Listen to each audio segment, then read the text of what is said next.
Articleship कहां की जाए, बच्चों के मन के बहुत बड़े सवाल।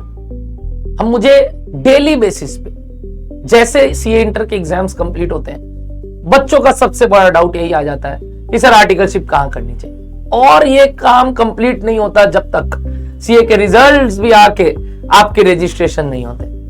आप बहुत ज्यादा कंफ्यूज रहते हैं और इस पर्टिकुलर क्वेश्चन का जवाब मैं आपको बड़ा क्लियरली समझाना चाह रहा हूं। और ये आंसर अगर आप जानना चाहते हैं कि सच में आर्टिकलशिप कहां करनी चाहिए, तो इस वीडियो को आप अगर सुन लेंगे तो इसके बाद आपको किसी से पूछने की दरकार नहीं अगली बार कि आर्टिकलशिप कहां करनी चाहिए। क्या करना है आपको अब ये बात को समझने के लिए, प्लीज मेरी बात ध्यान से सुनिएगा। सबसे पहले एक कॉपी पेन लीजिएगा और अपने सारे बातों को जो मैं बोल रहा हूं नोट डाउन कीजिएगा। देखो, अगर आप मेरे एग्जाम्पल लो, अविनाश सर का एग्जाम्पल लो, हमने अपने करियर के लिए पहले से सोच रखा था कि हम आफ्टर बिकमिंग सीए क्या करने वाले हैं या हम क्या ट्राई लेंगे एटलीस्ट। और उस वजह से हमने प्रायर हैंड अपने आर्टिकलशिप जर्नी को डिसाइड किया था कैसे करना है। जैसे हमने लोअर मीडियोकर फॉर्म्स को चूज किया ताकि हमारा नॉलेज भी रहे और साथ ही साथ हम अपने सीए की पढ़ाई को जल्दी से जल्दी कंप्लीट करके अपने जो एम है, जो पर्सपेक्टिव है, उसको अचीव कर सके। ऐसे ही आपको भी पहले से अपने इस फ्यूचर गोल को समझना बहुत जरूरी है। तो सबसे पहला पॉइंट आता है कि भाई इन आर्टिकलशिप करने से पहले हम किस फैक्टर्स का ध्यान रखें, और उसमें none other than first factor is what you want to become after CA. अगर आप सीए बनने के बाद ये ऑलमोस्ट डिसाइड कर चुके हो कि आपको क्या करने का इच्छा है, उस अकॉर्डिंग आप अपने आर्टिकलशिप को चूज करोगे।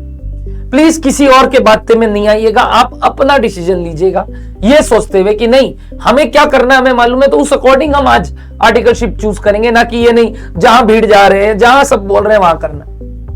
नंबर 1 कम्स कि सर हमें लोअर मीडियोकर करना है कि मीडियोकर करना है कि बिग फोर्स में काम करने हैं। ये सब डिपेंड करता है सिर्फ नॉलेज लेना है कि आपको नॉलेज के साथ साथ वर्किंग भी करनी है और कॉन्टैक्ट्स भी समझना है, तो आप बिग फोर्स में जरूर जाइए।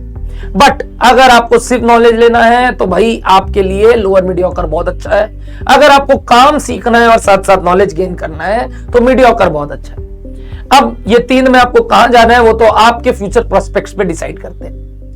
जैसे मैंने बताया, अगर आपको कुछ बिजनेस या प्री प्लान्ड है, आपको आगे क्या करना है, ऑलरेडी आपको इस लाइन ऑफ बिजनेस में जिसमें जाना है वो सीए से थोड़ा हटके है, या उसमें प्रैक्टिसिंग या बोल लो सीए के काम को इतना जोर नहीं देना है, तो ऑफ कोर्स आपको लोअर मीडियोकर या मीडियोकर फॉर्म में जाना चाहिए। बट अगर आपको ऐसा है कि आगे जाके आपको कोई प्रैक्टिसिंग करना है, आपको आगे जाके सीए के काम के साथ ही आपके पापा के या आपके कोई सीनियर के फॉर्म्स है जिसको आप ज्वाइन करने वाले हो, तो you should go for mediocre forms. और रहा बात लास्ट वाले का, तो वो कॉन्टेक्स्ट पर्पस के लिए बेस्ट है। यानी आपको लगता है आगे जाके आपको हायर स्टडीज करनी है, आपको लगता है आपको जॉब पर्सपेक्टिव से बहुत अच्छा स्कोप चाहिए, तो आपको बिग फोर्स में जाने चाहिए। अब बात करते हैं सर डोमेन की। तो सेकंड सवाल उठता है कि डोमेन क्या चूज करें। तो ये अगेन डिपेंड करता है आपके सबसे इंपॉर्टेंट पॉइंट की और, वो है आपका इंटरेस्ट। अगर आपका इंटरेस्ट ऑडिटिंग में है तो go for auditing, stat audit, internal audit, ये सब कीजिए। अगर आपका इंटरेस्ट टैक्सेशन में है तो डायरेक्ट टैक्स, इनडायरेक्ट टैक्स, या फिर अगर आपका इंटरेस्ट अभी थोड़ा सा फाइनेंस में है तो गो फॉर मर्जर एक्विजिशन, और इन सब चीज में आप जा सकते हैं। बट देखा जाए तो शुरुआत में मैं हमेशा प्रेफर करता हूं बच्चों को ऑडिटिंग या टैक्स की ओर जाने में, क्योंकि 2 साल के इस जर्नी में आप शुरुआत में फाइनेंस में ज्यादा कुछ नहीं सीख पाएंगे, बट आप आर्टिकलशिप के दौरान अगर ऑडिटिंग सीखते हैं या टैक्स सीखते हैं तो उसके थ्रू आपका एक्सपोजर थोड़ा ज्यादा बढ़ता है। तो आपका इंटरेस्ट कहीं ना कहीं ऑल्दो फाइनेंस में होगा, बट ट्राई कीजिए इन दो में भी जो आपको बेटर लगे उधर जाइए। Again this domain is somehow related to your future prospect. अगर आप नॉलेज के लिए काम कर रहे हो तो भैया आपको जहां मिले वो कर लो। अगर आप नॉलेज के साथ साथ कहीं प्रैक्टिस और वही आपको पता है आगे जाके आपको क्या करना है, आपको यही से काम करना है, तो आपको ऑडिटिंग में जानी चाहिए। और अगर आपको लगता है आपको बिग फोर जाना है तो भाई बिग फोर में तो टैक्स भी मिले तो जरूर उठाइए। ये तरीके से मैंने आपको बताया आपका क्या स्केल या साथ ही साथ क्या डोमेन होना चाहिए।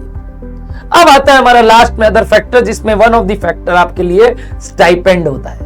स्टाइपेंड देखा जाए तो एक डिसेंट स्टाइपेंड आपको मिलना चाहिए अराउंड फर्स्ट ईयर में 5,000 और सेकंड ईयर में अराउंड 7 to 8,000।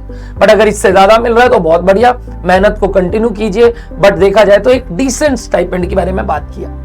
अब अगर कोई के लिए ये स्टाइपेंड इंपॉर्टेंट फैक्टर है, क्योंकि घर में सर हमें पता है हमें अपने खर्चे खुद देखने हैं, तो ट्राई कीजिए आप अच्छे फॉर्म्स में जा पाए जहां पैसा भी ज्यादा मिले, but don't compromise your study at that particular stake. तो स्टाइपेंड को थोड़ा पीछे रखिए और प्रायोरिटी में इंटरेस्ट और अपना फ्यूचर प्रोस्पेक्ट को लाइए।